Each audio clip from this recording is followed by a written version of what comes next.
Bueno, bienvenidos de nuevo a todos. Empezamos esta interesante mesa. Todas están siendo súper interesantes.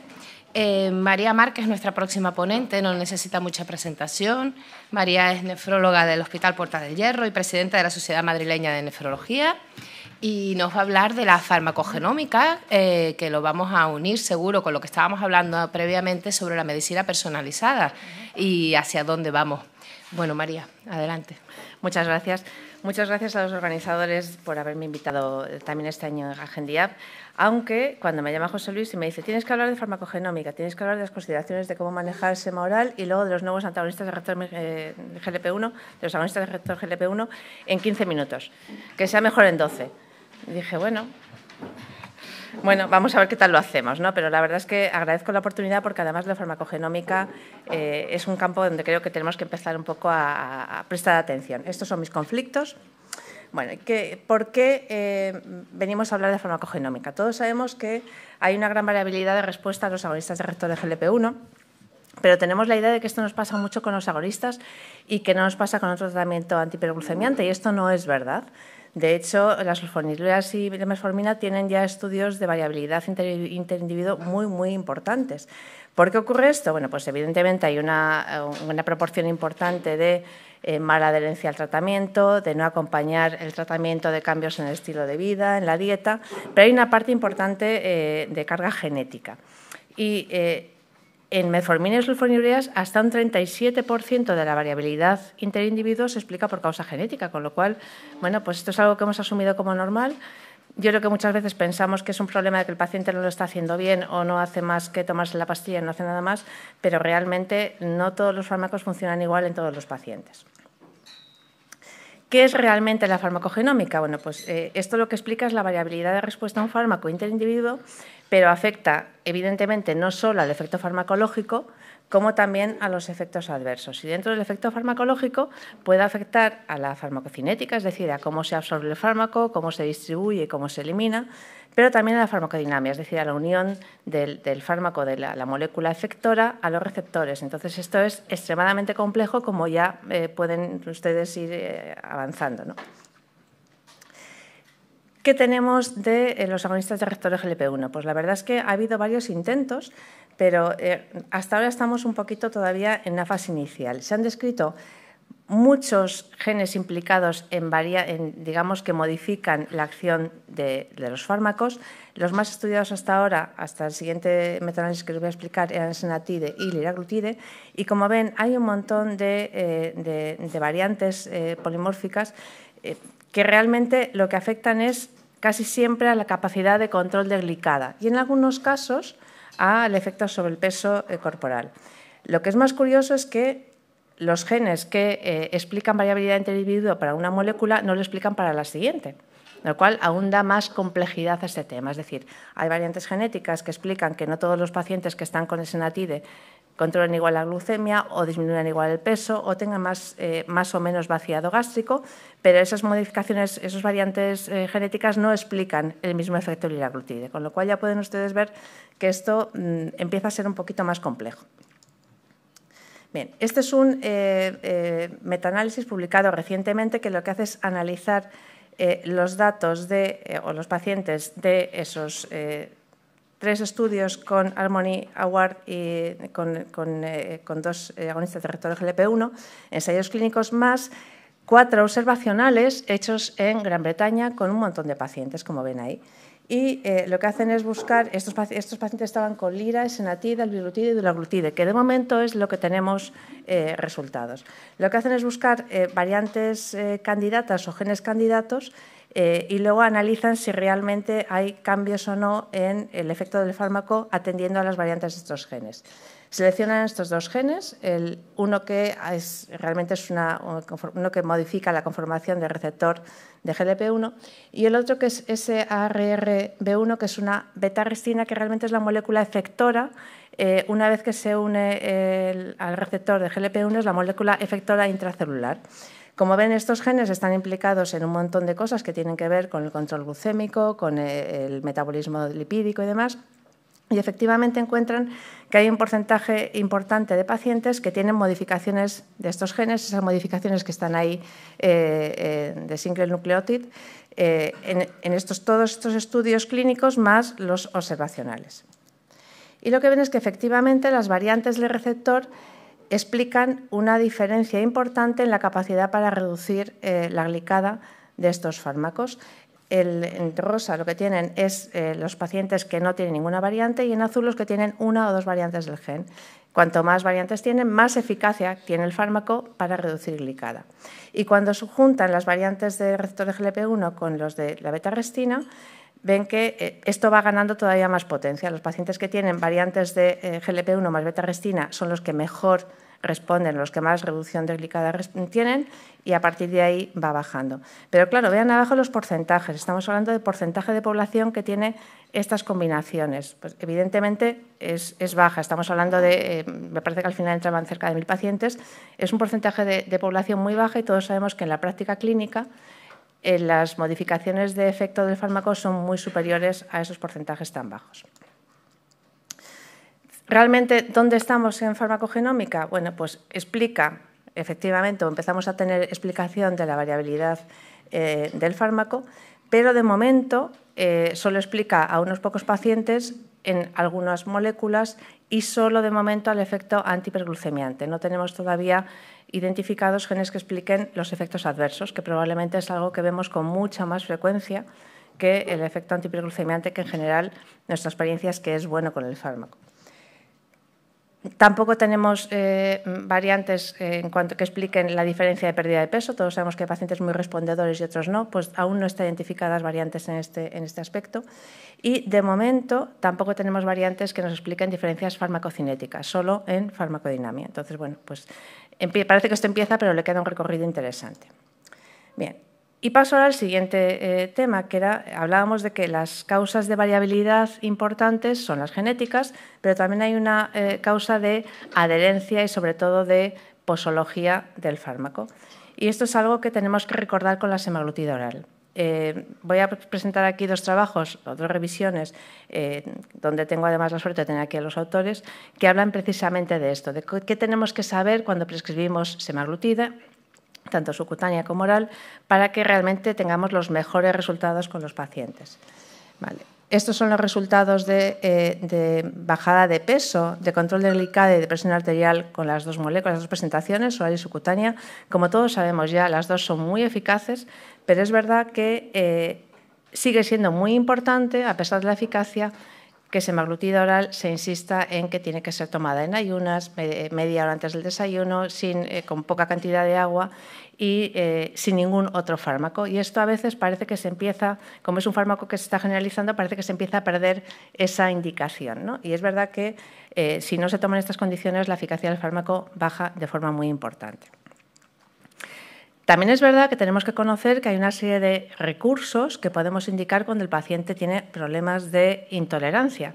Y es verdad que esto es tremendamente variable, pero si explicamos que tiene que cambiar la forma de comer, es probable que bajemos un porcentaje importante de pacientes intolerantes. Esto es una revisión también muy interesante de Gorgojo, vamos, la verdad es que hay mucha gente, pero están Gorgojo y Gorriz están por aquí, donde hablan de cómo tenemos que educar al paciente que disminuya la cantidad de las dosis, que aprenda a no beber agua con las comidas, sino separada de las comidas, que aprenda a evitar las grasas, los fritos y a tomar cosas que sean fundamentalmente con menos carga grasa, porque se tolera mejor. Pero en mi experiencia es muy, muy importante el tema de la ingesta de líquidos. La ingesta de líquidos separada de las comidas mejora mucho, significativamente, la tolerancia a los fármacos. Y luego, ¿qué hacer con el paciente en concreto? Es decir, cuando un paciente no tolera, a veces se resuelve retrasando la escala de dosis o volviendo a la dosis previa. Y si realmente, a pesar de eso, a pesar de revisar cómo está comiendo y a pesar de revisar que lo está haciendo todo bien, sigue sin tolerar, pues viene el último paso, que es plantearte cambiar la otra molécula. Y esto, ahora que estamos hablando de los resultados de farmacogenómica, ven que tiene todo el sentido del mundo, porque probablemente las variantes que explican a lo mejor la falta de adherencia o la falta o los efectos adversos de una molécula pueden no existir en la otra. Como ven, aquí cada paciente es un mundo en cuanto a cómo responde al fármaco, ¿no? Y paso ya al último episodio, al último capítulo de los nuevos agonistas. Y yo cogí esta foto del año pasado porque me pareció que era perfecta, que es realmente en qué situación estamos en las parejas de los agonistas de receptor de GLP-1, porque lo que está claro es que los nuevos fármacos van en pareja con los agonistas de receptor de GLP-1 y es el Tinder de a ver con quién casa mejor, ¿no? Bueno, pues estamos en la situación de los multiagonismos, aparte que tenemos varias dianas terapéuticas que como ven, comparten muchos efectos y muchas rutas metabólicas, y el secreto es que cuando combinamos ganamos potencia y a veces disminuimos efectos secundarios. Incluso de propina conseguimos otros efectos que no tienen que ver con el control de glucemia y que pueden ser muy interesantes en estos pacientes. Entonces, ¿cuáles de estas parejas tenemos ya algunos resultados? Bueno, GLP-1-GIP es tirzepatida. En este caso, el objetivo principal era mejorar el control glucémico, pero bueno, no me voy a extender más, pues eran los resultados de SURPASS. Aparte del control glucémico, es una molécula que tiene grandes beneficios en enfermedad renal y cardiovasculares. Y como ven, al final lo que se ha hecho es una molécula que fusiona los dos agonistas de tal manera que bueno, pues ha conseguido que sea también en dosis semanal, fácilmente administrable, y que tendremos, espero, en breve. La siguiente pareja de baile es los GLP-1-glucagón, cotadutide. Cotadutide, el objetivo principal o lo que se esperaba de este fármaco es que mejorase la pérdida de peso, además de conseguir un buen control metabólico. Hay dos estudios, uno que es un fase 2 que ya está terminado, que lo compara con liraglutide, y que lo que obtiene es bueno, pues un control de glicada bastante similar al liraglutide, pero con unos efectos en pérdida de peso efectivamente un poquito superiores, especialmente con la dosis de 300. Actualmente hay otro estudio en marcha en el cual estamos, que está específicamente diseñado para pacientes con enfermedad renal y que creo que va a ser muy interesante. Y sobre todo lo que es interesante es que estos fármacos ya en su fase de desarrollo empiecen a mirar la enfermedad renal como un target para valorar beneficio, ¿no? Yo creo que en eso tenemos que darnos la enhorabuena. Bien, y esto ya son los tríos, ya pasamos casi al poliamor, estamos a un camino del poliamor. Vale, tenemos ya un triagonista en camino. Hay algunas moléculas más, pero he traído esta porque es la que me ha parecido que tiene resultados de momento más interesantes. Son resultados de momento, está en fase 1, o sea, estamos en los preliminares. ¿Qué esperamos de este triagonista que conjuga GLP-1, GIP y glucagón? Pues efectivamente, más pérdida de peso, mejor control de glicada, pero fíjense que las dos líneas de desarrollo ahora mismo no tienen nada que ver con eso. Y son, por un lado, la esteatosis hepática, la NAS que hablábamos ayer, la NAFLD, donde parece que en modelos animales tiene un efecto muy potente en mejorar la fibrosis y en disminuir el depósito graso en el hígado. Y atención, porque la siguiente línea de desarrollo es la enfermedad neurodegenerativa. Ya se ha visto que algunos agonistas de receptor de GLP-1 tienen efectos protectores con el Alzheimer y posible con la enfermedad multiinfarto. Bueno, pues hay una línea de desarrollo de este triagonista específicamente diseñado para enfermedad neurodegenerativa. Y como hablábamos ayer de que el eje tiene que ser hepato-reno-metabólico, nuestros pacientes tienen enfermedad neurodegenerativa con muchísima frecuencia. Y a lo mejor tenemos que hacer un eje más largo o tenemos que empezar a contemplar también la enfermedad del sistema nervioso central como algo que ocurre en estos pacientes y que puede beneficiarse de este tipo de fármacos. Nuevos ARGLP-1, pues la SEMA no es nueva, la conocemos bien, pero tenemos SEMA para obesidad. ¿Por qué traigo aquí esto? Bueno, pues todos conocen ya Wegovy, que al final es la formulación del semaglutide que nosotros conocemos subcutánea en dosis un poco más altas. Step 1 es en el ensayo clínico probablemente más potente que tenga hasta la fecha y demuestra efectos muy interesantes en pérdida de peso en pacientes no diabéticos. ¿Cuál es la novedad? ¿Por qué lo traigo aquí? Pues por esto, porque las guías NICE, que son guías habitualmente muy de línea muy fármacoeconomicista, han dicho que esta molécula o que este fármaco debe ser indicado y debe ser prescrito en el Sistema Nacional de Salud para el tratamiento de la obesidad. Y esto sí que es un antes y un después. Hasta ahora nadie había dicho que estos fármacos o ninguna guía de este tipo había dicho que estos fármacos debieran ser prescritos en los sistemas sanitarios públicos, ¿no? Con lo cual, esto realmente ya no es un tema de quién lo paga, que efectivamente pues, la discriminación que tenemos en este momento es importante. El paciente que tiene dinero puede tratar la obesidad, el que no lo tiene no. Es un tema de considerar la obesidad ya como una enfermedad de forma un poco más, yo creo que pública, ¿no? Y notoria. Vale, y a forma de conclusiones y además yendo en tiempo, podemos mejorar los resultados de los agonistas de receptores GLP-1 en pacientes con diabetes tipo 2 y en pacientes con enfermedad renal, y podemos mejorarlos si atendemos a que no todos los pacientes funcionan igual. No es un tema de que el paciente no quiera hacer las cosas bien, es un tema de que su idiosincrasia es así, y tenemos herramientas para modular eso, hablarle de cómo hay que comer y también plantear que a lo mejor a un paciente una molécula no le va bien, pero otra sí. Las nuevas moléculas, pues cada vez estamos más lejos de que el endpoint sea la glicada, aunque efectivamente no la debemos olvidar, pero bueno, estamos empezando ya a tener enfermedad renal con el desarrollo clínico como objetivo primario y esto es una cosa que nos tenemos que felicitar. Y además estamos yendo a otras cosas que no es solo ni enfermedad renal ni diabetes, como es pues eso, enfermedad metabólica, riesgo cardiovascular. Cada vez el abordaje del paciente va a ser más integral y yo creo que ahí las unidades multidisciplinares o los grupos de trabajo multidisciplinares tienen más sentido todavía. Y como última conclusión es que ya tenemos un sistema nacional de salud que contempla la necesidad de financiar un fármaco para obesidad. Bueno, pues claramente yo creo que tenemos que ir en esa línea resaltando que es necesario, que procede y que, bueno, pues que lo siguiente será que el resto de la Unión Europea funcione alineada. Muchas gracias. Muchas gracias, María, por tu ponencia. La siguiente ponente es Beatriz Fernández, conocida por todos nosotros, secretaria del Grupo GENDIAP, y nos va a hablar de los datos renales de los agonistas de GLP-1, el estudio FLOW, semaglutida, datos basales, tirzepatida, datos renales. Pues bueno, yo voy a empezar mi charla, este año voy a empezar con Stevie Wonder. No sé si sabéis que Stevie Wonder se sometió a un trasplante de riñón en Londres hace algún tiempo.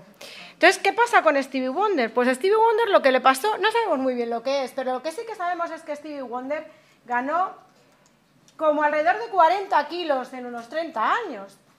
Imaginaos que pudiéramos echar el tiempo para atrás. Imaginaos que Stevie Wonder con 40 kilos y 40 años más, en vez de estar así, pudiéramos devolverle, quizá no los 40 años menos, pero sí quizá los 40 kilos menos. Pues básicamente estos nuevos tratamientos, los ARGLP1 y los ARGLP1 y las twincretinas han venido o vinieron inicialmente para mejorar a los pacientes con sobrepeso, con diabetes mellitus tipo 2 y muy obesos. ¿Qué hacen estos? Pues básicamente comemos y en el intestino delgado, específicamente en el duodeno, tenemos las células K y en el intestino distal tenemos las células L. ¿Qué hacen estas células? Pues generan péptidos neuroendocrinos que hacen que de estos genes, los genes de HIP y los genes CGG, se proteolicen, es decir, hay una proteólisis en las cuales, mediante proglucagón, secretemos GLP-1 y, con efectos incretínicos que ya conocemos, y secretemos HIP. ¿Cómo se inactivan? Pues se van a inactivar por el DPP4. Por eso los inhibidores del DPP4 inicialmente funcionaron razonablemente bien. ¿Y por qué estamos los nefrólogos aquí? Pues fijaros, porque todos estos péptidos se degradan por el riñón. Por lo tanto, antagonizar los DPP4 en su momento o aumentar o no inhibir los GLP-1 tenía efectos beneficiosos a nivel renal. ¿Dónde los tiene? Pues principalmente en el túbulo renal. Realmente el túbulo renal, que estaba un poco denostado, que no le hacíamos demasiado caso, a raíz de la aparición de los ISGLT2 y los ARGLP1, nos ha hecho cambiar nuestra idea. ¿Qué es lo que pasa siempre con los riñones? Pues todos son análisis post-doc, subanálisis, subestudios, y resulta que obviamente los GLP-1 no iban a ser diferentes. Empezaron siendo análisis post-doc. ¿Qué pasó? Pues básicamente que todos estos análisis secundarios, aquí os traigo unos cuantos, resulta que vieron que los pacientes mejoraban, no solo perdían peso, no solo mejoraban las glicadas, sino que también mejoraban el perfil renal. ¿Y cómo lo hacían? Pues en principio uno piensa, pues pierdes peso, pues ya está, pierdes peso, mejoras todo a nivel general, mejoras tu inflamación y ya está, solucionado. Bien, esto no se sabe a ciencia cierta, pero parece que tampoco es tan así. Y de hecho, os voy a presentar algunos estudios que lo están mirando. Básicamente, los subanálisis también vieron, por ejemplo, en este, que los pacientes que estaban peor, es decir, los pacientes que tenían menos filtrado glomerular estimado, entre 30 y 60 mililitros, parece que se beneficiaban un poco más. Quizá no tanto los pacientes que estaban ya muy mal, incluso se beneficiaban más que los pacientes que estaban mucho mejor. Y así hemos ido siguiendo, realizando análisis postdoc, subanálisis. En este postdoc del SUSTAIN 6 y del PIONEER 6, que está recientísimamente publicado hace un par de meses por Cacitatel, resulta que tú juntas semaglutide, tanto oral como semaglutide subcutáneo versus placebo, y en este análisis lo que hacían era mirar el efecto de la semaglutida, tanto una como la otra, sobre pacientes con alto riesgo cardiovascular, que son prácticamente todos nuestros pacientes que ya tienen muy alto riesgo cardiovascular, y les mirabas cómo cambiaban anualmente el filtrado glomerular y el tiempo que reducían o que persistían estas reducciones, porque tú puedes mejorar, pero a lo mejor estas reducciones no persisten en el tiempo. Lo hicieron en toda la población y lo hicieron en un análisis de esos subgrupos. El análisis de subgrupos sí que definió que efectivamente se comprobaba que la población que tenía entre 30 y 60 mililitros por minuto era la población que más se iba a beneficiar del fármaco. Quizá no se beneficiaba tanto, aunque siempre existía beneficio en poblaciones que tenían más filtrado glomerular y también en poblaciones que tenían menos. Y no había demasiadas interacciones de tratamientos en los subgrupos de filtrado glomerular. Numéricamente, como veis, se beneficiaban más estos subgrupos. Por lo tanto, demostraron en un análisis postdoc que en el análisis pool de los resultados del clinical trial, la semaglutida reducía el deterioro de la función renal. Entonces, claro, con todo esto, dicen, vamos a hacer un análisis en pacientes, un clinical trial en pacientes con insuficiencia renal, que son los pacientes que nosotros vemos habitualmente. Fijaros, estos son los clinical trials en CKD, FLOW, pero hay muchos otros. Está en NASH, que ayer hablamos sobre ello. Acaba de contar María una cosa muy interesante y también hay un análisis, hay un ensayo clínico que se está realizando en semaglutide en Alzheimer. Por lo tanto, no solamente obesidad, sobrepeso, incluso CKD, sino que también tiene otros efectos beneficiosos a nivel cerebral. ¿Qué es lo que es nuevo? Pues es nuevo el ensayo FLOW. Ahora mismo hemos recibido los datos basales y los datos basales son muy alentadores. ¿Por qué? Pues porque refleja exactamente, y ahora os lo voy a enseñar, la población que nosotros vemos todos los días en las consultas de enfermedad renal crónica diabética y me atrevería a decir que en ERCA y en no diabética también. Fijaos, estos son los datos basales diabéticos tipo 2 con bastante proteinuria, con un filtrado glomerular por encima de 25 mililitros por minuto y aquellos que tenían menos filtrado pues también tenían menos proteinuria. Y esto es el compuesto renal que van a ver, ¿de acuerdo? Siempre es cierto que los compuestos renales cambian mucho. Efectivamente, los MACE están súper bien determinados y estos señores utilizan un compuesto renal que es tiempo hasta fallar el riñón por un filtrado glomerular por debajo de 15, mayor del 50% de reducción del filtrado glomerular o muerte por causa renal o cardiovascular. Sí que es cierto que cambian relativamente las cosas. Pero lo que sí que sabíamos todos, bueno, este ensayo ha sido un ensayo dirigido por evento, muy parecido a lo que hicieron con el Credence, es decir, una vez que tú demuestres tu primario, tu compuesto primario, vas bajando y vas intentando demostrar otros efectos de forma jerárquica. Los efectos de forma jerárquica que ellos quieren demostrar es la pérdida anual, el slope anual de filtrado glomerular, el tiempo hasta que ocurran los MACE y la mortalidad de cualquier causa. Como sabéis, por supuesto, es un ensayo al autorizado y doble ciego y lo van a parar cuando tengan un riesgo relativo de reducción de evento del 22%. Estos son los análisis basales. Fijaros, enfermedad cardiovascular, 1833. Yo creo que eso es una cosa muy importante. Nuestros pacientes se mueren de causa cardiovascular y este ensayo refleja exactamente que basalmente nuestros pacientes están desde el punto de vista cardiovascular peor. Otra cosa muy interesante es que solamente había un 15,5% de pacientes con ISGLT2, pero este ensayo empieza en 2019 y en 2019 las guías no eran las que son ahora. Por lo tanto, probablemente ensayos que vayan a hacerse a posteriori sí que van a tener que incluir a los pacientes que ya tengan tratamiento con ISGLT2. Y fijaros las categorizaciones. Los pacientes estaban francamente regular, ¿eh? Fijaros cómo están los pacientes, la cantidad de pacientes que tenemos en esta situación de albuminuria más importante y con deterioro más importante de la función renal. Por lo tanto, sí que se ajusta mucho a lo que son nuestras consultas del día a día. A mí me llamó mucho la atención cómo hicieron ellos los cálculos del riesgo relativo, porque los hacen de forma diferente del riesgo relativo de enfermedad cardiovascular. ¿Por qué se hacen de forma diferente para pacientes que tienen riesgo pero no enfermedad de aquellos pacientes que tienen enfermedad cardiovascular? Los pacientes con enfermedad cardiovascular utilizan un score de riesgo que se llama SMART y en los pacientes que no lo tienen utilizan el score de riesgo habitual. Entonces, fijaros, de 3.500 y pico pacientes, 3.535 pacientes que ha incluido, que ya están siendo analizados en el FLOW, os voy a dirigir directamente aquí. Entre 37 y 56% de riesgo a 10 años de desarrollar otro evento más en pacientes que ya lo tienen. Y un 31% de riesgo de desarrollar evento en pacientes que aún no tienen ningún evento, pero que tienen un score de riesgo importante. Es decir, nuestros pacientes tienen un riesgo de desarrollar eventos que es importantísimo. Y si utilizamos las calculadoras de riesgo, que a veces no lo hacemos, lo podemos ver. Por lo tanto, el FLOW recluta 3.535 pacientes, todos ellos con diabetes de mucho tiempo de evolución, con deterioro de la función renal, con alto riesgo cardiovascular. Les hacen los scores de riesgo y realmente son pacientes con muchísimo riesgo cardiovascular, además del riesgo renal implementado. Y además, yo creo que vamos a tener mucha información, además de que el FLOW va a darnos información sobre los eventos renales en la semaglutide, yo creo que también nos va a dar otro tipo de información sobre eventos cardiovasculares y mortalidad secundaria en nuestros pacientes. A raíz de esto, ¿qué estamos intentando ver? Pues ya nos lo contó ayer un poco Chema. Estamos intentando ver qué es lo que pasa y por dónde van los tiros. ¿Por qué estos fármacos tienen estos beneficios? El remodel es lo que va a ver. ¿Por qué estos fármacos tienen estos beneficios en nuestros pacientes?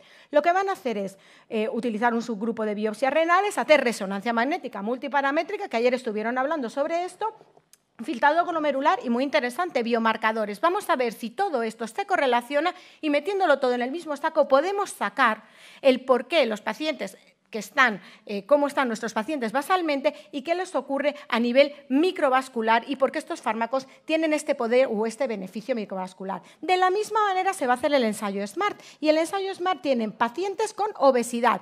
El ensayo anterior es diabetes, este ensayo es obesos. No tienen por qué ser diabéticos, de hecho no son diabéticos, ¿vale? Y va a hacer exactamente lo mismo.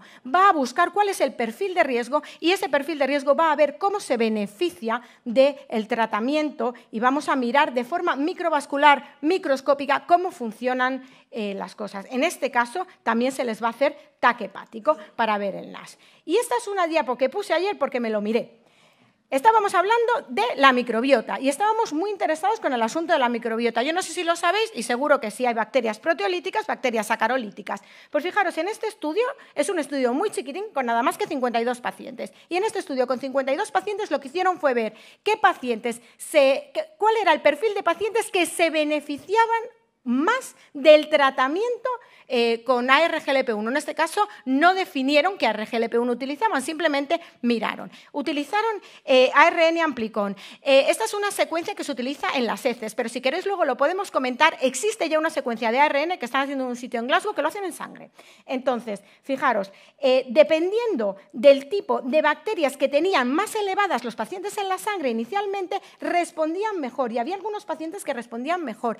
Casualmente respondían mejor aquellos que tenían más bacterias proteolíticas que sacarolíticas, es decir, los que se habían portado peor, luego parecían responder como un poco mejor. Sí que es cierto que habrá que hacer muchísimos más estudios y muchísimos más análisis, pero es verdad que la microbiota nos puede dar también una idea.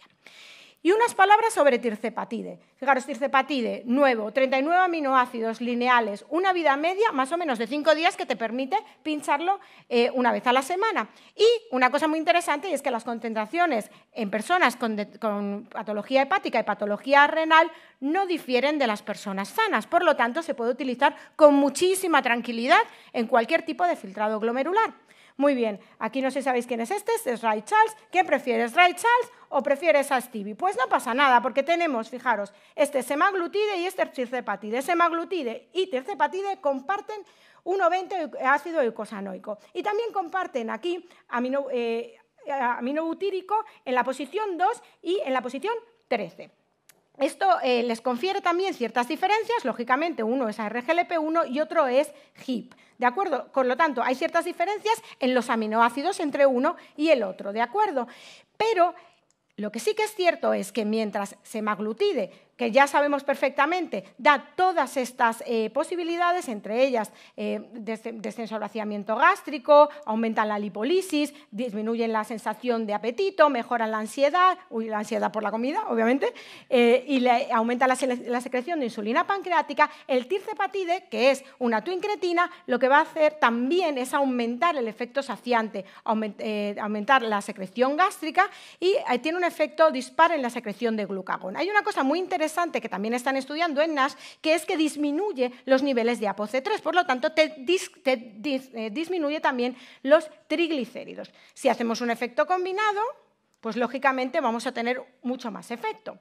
¿Cuáles son los ensayos clínicos actuales en tirzepatide? Pues fijaros, yo digo, ¿pero qué vamos a hablar de ensayos en tirzepatide si no hay en tirzepatide en insuficiencia renal? Ahora mismo no hay ningún ensayo ongoing en tirzepatide en enfermedad renal crónica, aunque sí que os voy a hablar de un estudio muy interesante que estáis haciendo en enfermedad renal crónica en tirzepatide.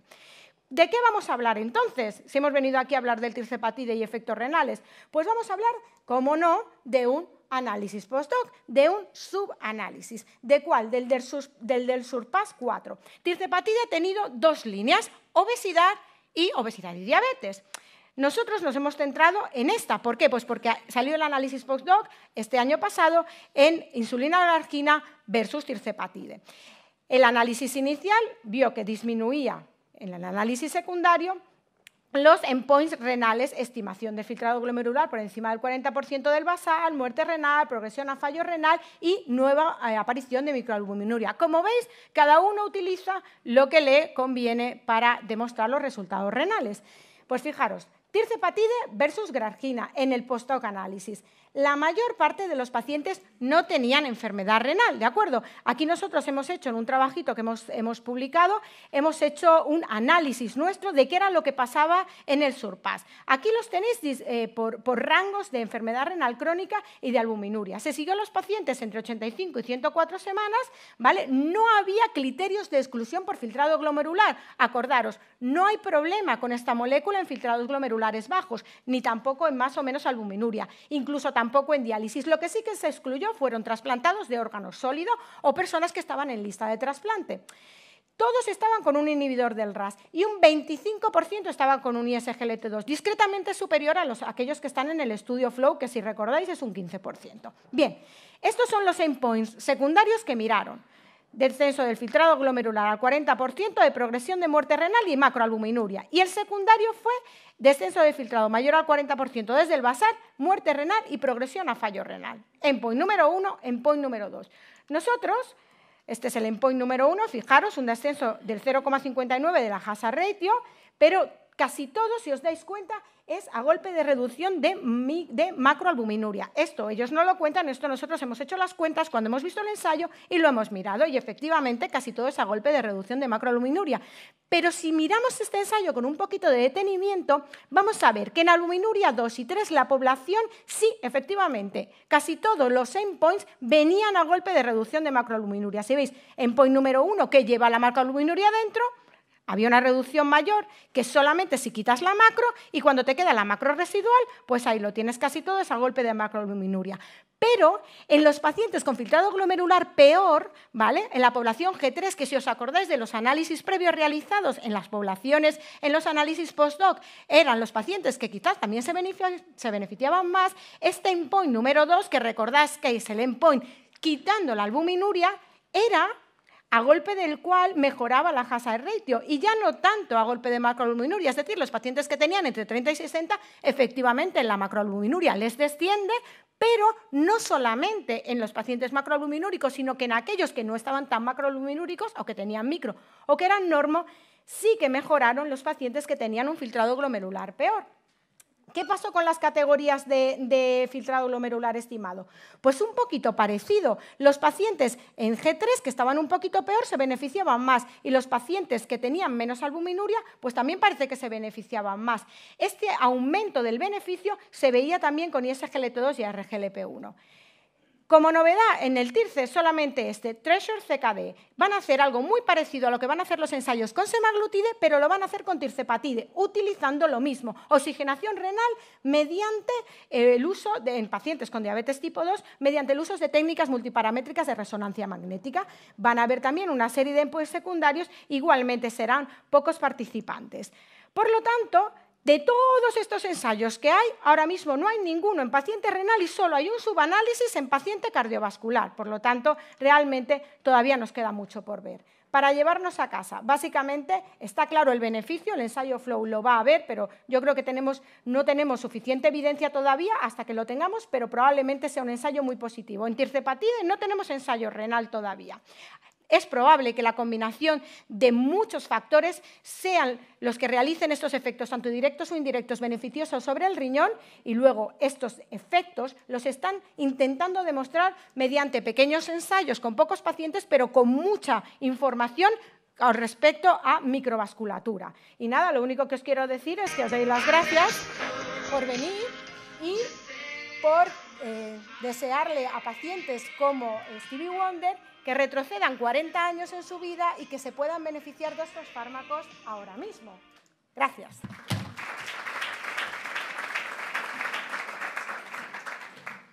Muchas gracias, Beatriz, por tu magnífica presentación, como siempre. Nos hemos pasado un poquito del tiempo. No sé si tenemos un par de preguntas. Sí, aquí. Las dos. Una pregunta para María.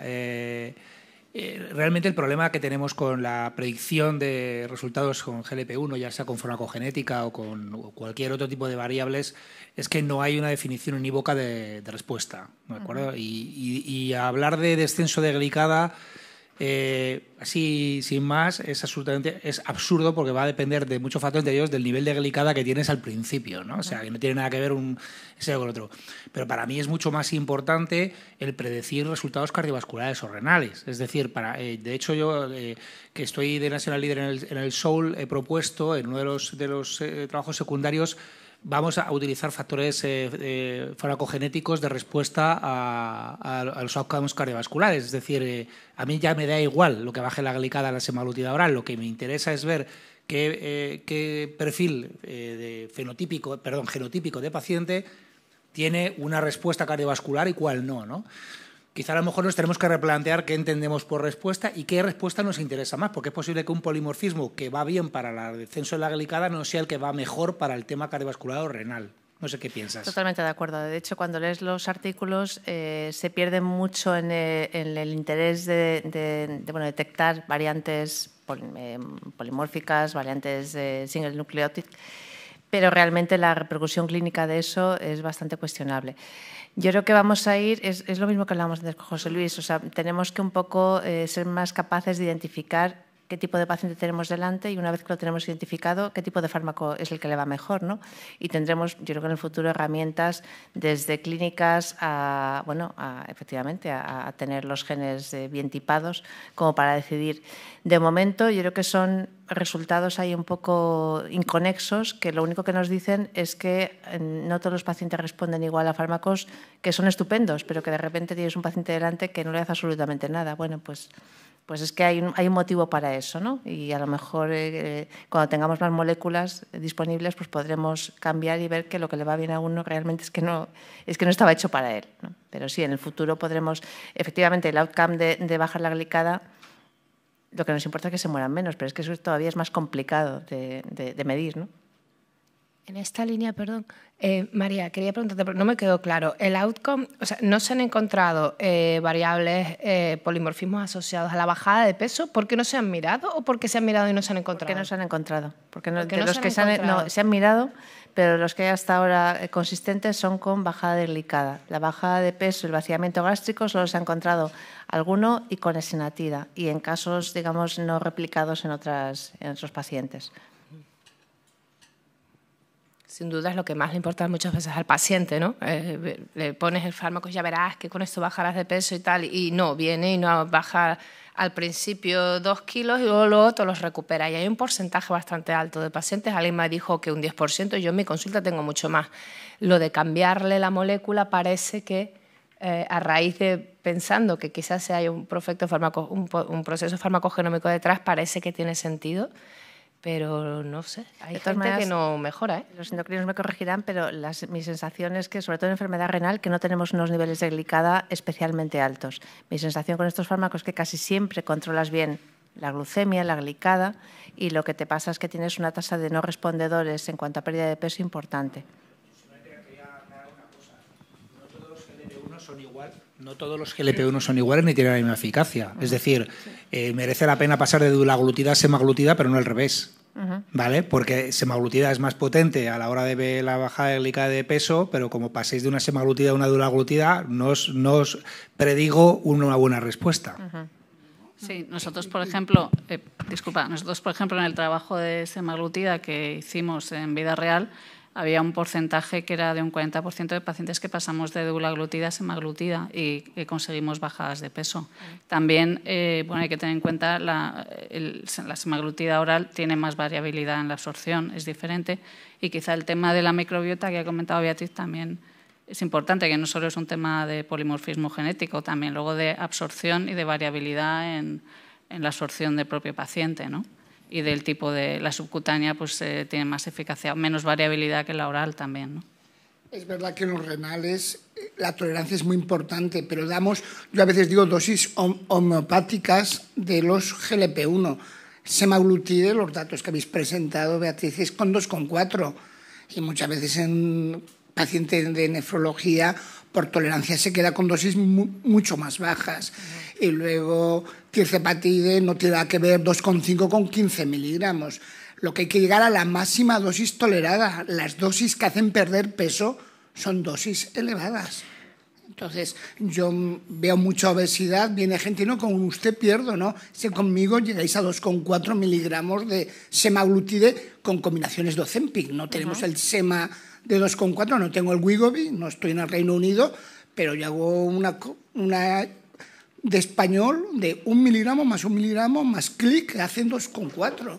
Si llegan a tolerar, las respuestas son mantenidas en el tiempo. El problema va a ser lo que decíamos ayer, sarcopenia a lo mejor en sus pacientes, ¿eh? Y luego es cierto que la tolerancia en los ensayos clínicos en tirzepatide no hay nada hecho en renal, y yo creo que una de las cosas es porque realmente la tolerancia, si ya es peor en los pacientes renales y es peor con el tirzepatide, pues sumatorio de paciente renal más tirzepatide, eso es un problema grande para el laboratorio, porque realmente va a ir, o sea, no van a sacar nada. Veremos a ver el subanálisis del cardiovascular. Pero sí que es cierto que a la mínima que subes las dosis, y de hecho, por ejemplo, las dosis realizadas en Flow y las dosis que se van a utilizar en Remodel son dosis que son 1 miligramo y de ahí no van a subir. Por eso tienes menos respuesta en el renal. No es que no responda, sino que no podemos llegar a las dosis que llegamos en otro tipo de paciente que tiene mucha mejor tolerancia digestiva. Eso es verdad. Yo creo que nos hemos pasado. Bueno, es que nos hemos pasado del tiempo y... Damos por terminado. Muchas gracias.